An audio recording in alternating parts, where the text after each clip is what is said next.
This is the National Symposium on Girls' Education, and something that is very interesting is that it's happening at a time when we are celebrating the Gender Month. What a great coincidence. So why is it that we care about this? Partly we care about this because the evidence tells us that one of the best investments you can make from an education systems perspective is in girls' education.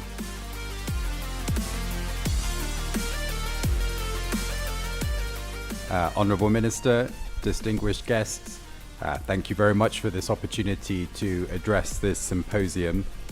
My sincere thanks to the Rwanda Basic Education Board and to BLF for organising what I think is a really important event.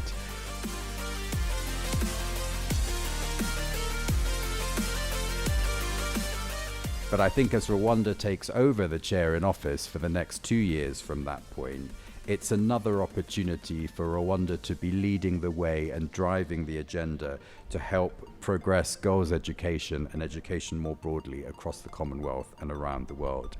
The UK is ready to play our part and to support that effort.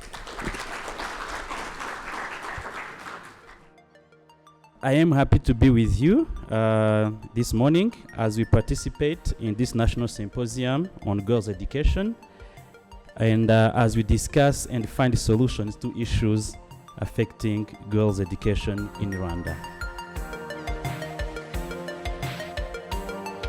And the Ministry of Education continues to implement numerous activities to meet unique needs of girls, such as the rollout of Girls Safe Room, commonly known as the Icyumba cy'Umukobwa program at different schools in our country. Also, we have strengthened comprehensive sexual and reproductive health education so that girls have the necessary knowledge to make informed choices and seek support when necessary. The initiatives that we are working on collaboratively with the Education Development Trust through its Building Learning Foundations program include identifying gender focal teachers at schools who lead girls' clubs and information sharing, open dialogue, and the prevention of sexual abuse.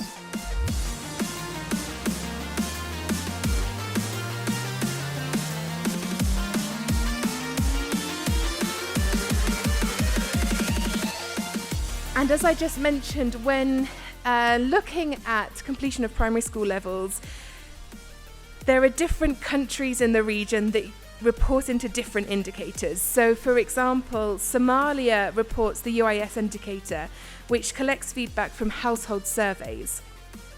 And if we were to use Rwandan data and estimates against the same indicator that Somalia uses, we would estimate that completion rates for Rwanda would be 30% for girls at primary education and 22% of boys. The amount of time that girls spend in school doesn't necessarily reflect their learning. And across the region, countries with available data show similar levels of adjusted years of schooling for girls. In Rwanda, girls can expect to spend just over 7 years in school on average, but attain learning levels equivalent to just over 4 years.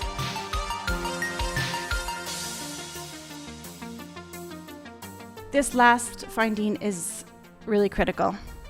99.5% of girls report engaging in household chores.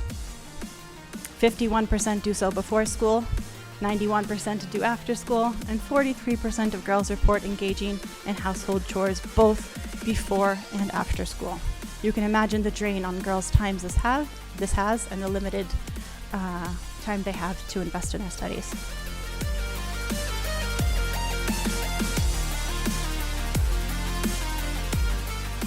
So we need to think holistically because girls exist within an ecosystem. Yeah. First of all, a girl needs to realize herself. Who is she? She lives in the home, community, and the schools. So at the level of the girl, what do we want to see? We want to see a girl who is confident, healthy, and is aspired to learn. At home level, we are focusing on supporting a household that actually supports the girl to attend school, to remain in school, and to learn and transition. At community level, we focus on supporting the right to girls' education that is well embraced and understood by the community, and the communities themselves are actively breaking the barriers around girls' education. At school level, we have learned the importance of embracing the whole school community approach. The whole school approach to ensure that schools are welcoming environments, teachers are in school and they are ready to teach, but also they have the capacity to effectively deliver learning for girls.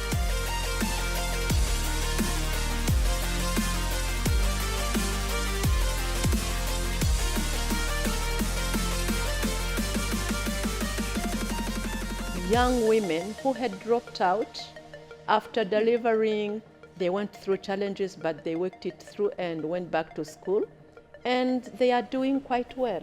So we really showed them that it's possible, provided you plan, you know who you are, you manage your reproductive health, you don't get into having a second birth until you really are somewhere.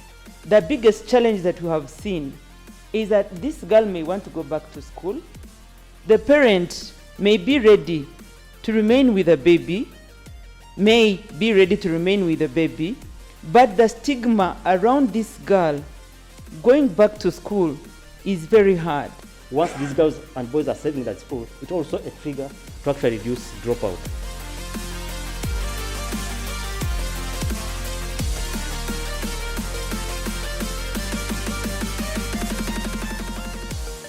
The challenges and the access of girls and boys, their steps are matching. But as they reach higher grades, girls are left behind due to a number of challenges. As I said, if we want to eradicate those challenges, we have to think about combination of the approaches. So the girls' clubs is not a fit-all solution, but just a contribution. Those are the expected results. We want to keep girls in schools. We want to increase their knowledge about sexual reproductive health and rights and educational achievements. We want to recognize the best performing girls. We want those young girls learn and discuss about the life and learning skills. And we want them to sustain their achievements.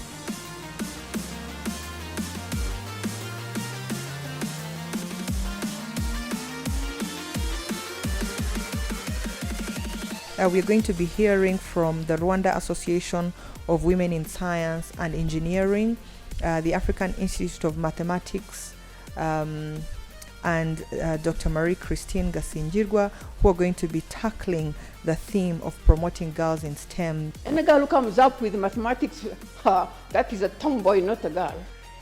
Isn't that a reality? I went into this field and I said, I'm in here 100%. Like, I'm here to stay. One of the key critical incidents that shaped my journey with STEM goes back to my primary 3, when a teacher, being very upset with me, threw me out of class and said I could not do maths. But then here I am today, as mentioned, having done my PhD in mathematics education, having done my first 2 degrees in mathematics, physics, and chemistry.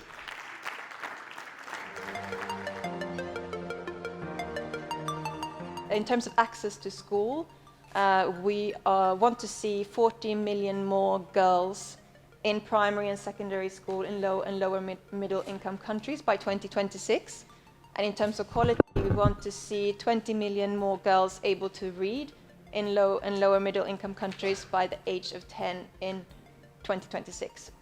So then in terms of our priorities in Rwanda, so we're the co-chair of the education sector in Rwanda, and this is really important to us because we're very committed to supporting the ministry to improve sector coordination. Secondly, we are a main funder of GPE, which is a global fund for education. And in Rwanda, we're the coordinating agency for GPE, so we're responsible for bringing partners together. Finally, we have our bilateral program, Learning for All. It's worth £96 million and it's implemented over 8 years. It had a financial component that has concluded, but we're left with the technical assistance component, which I think you're all well aware of by now. It's the Building Learning Foundations program that we're very proud of. a child with rejecting father or mother is likely not to perform well in schools. We are dealing with the consequence of COVID-19 in terms of dropout.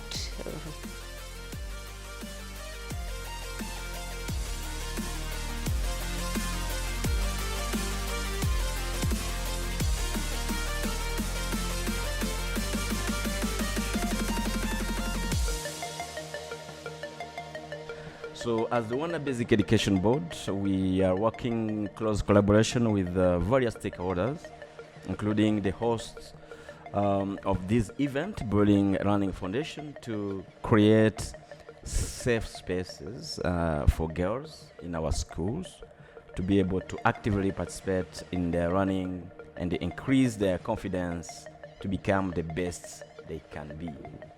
One example that we have been working on with the BLF is the selection of gender folk teachers in every school to be the facilitators of the girls' clubs, as well as the establishment of safeguarding committees at the school level. So we thank you so much for this initiative.